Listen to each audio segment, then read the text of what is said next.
Voici la dame par laquelle le complot de la balkanisation de la RDC a été démasqué.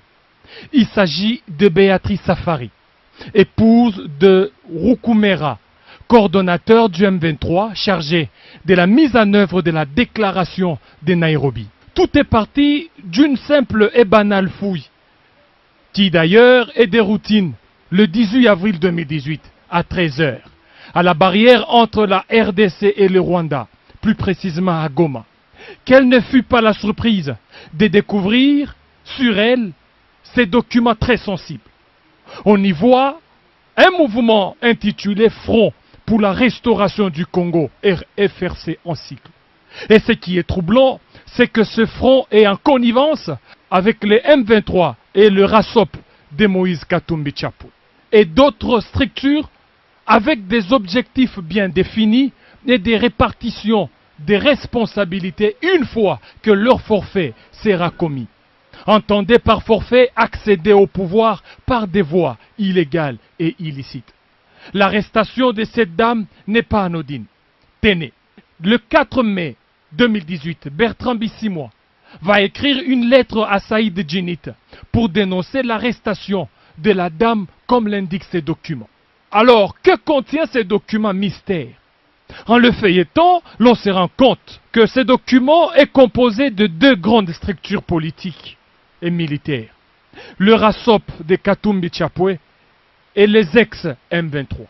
Parmi les objectifs poursuivis de ces fameux fronts, c'est d'engager les révolutions, faire adhérer des membres. Déjà l'on signale l'enrôlement ces derniers temps des jeunes dans le mouvement des rébellions vers le Rwanda et l'Ouganda. Et d'autres objectifs encore, c'est de faire tomber les villes progressivement et renverser les institutions légalement établies. Revoir la Constitution, surtout la loi sur la nationalité. Instaurer la transition de 3 à 5 ans, voilà l'essence d'une transition sans Joseph Kabila, clamée haut et fort par certains politiciens. Revoir aussi en même temps la loi électorale et consacrer un fédéralisme efficace pour faciliter la balkanisation avec le concours de certaines multinationales. Que cache le propos de deux présidents Yoweri Museveni Kaguta et le Rwandais Paul Kagame à Gisenyi au mois de mars dernier, lorsqu'ils disent qu'ils vont aider à résoudre le problème du Congo tel qu'ils le connaissent? Au mois d'avril dernier, au Soudan du Sud, Yoweri Museveni a tenu de propos discourtois à l'égard des autorités congolaises depuis 1960. L'autre fait important, c'est la très active participation de Moïse Katumbi Chapwe à la cérémonie de Mo Ibrahim, qui a été très mal perçue dans l'opinion congolaise.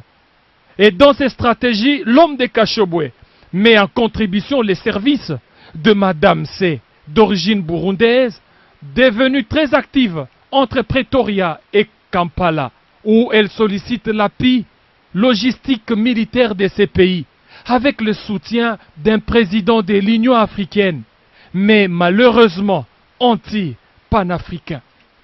Désormais, plus rien ne sera comme avant. La République démocratique du Congo est déterminée à sauver sa souveraineté chèrement acquise et capable à dénoncer toute velléité de balkanisation.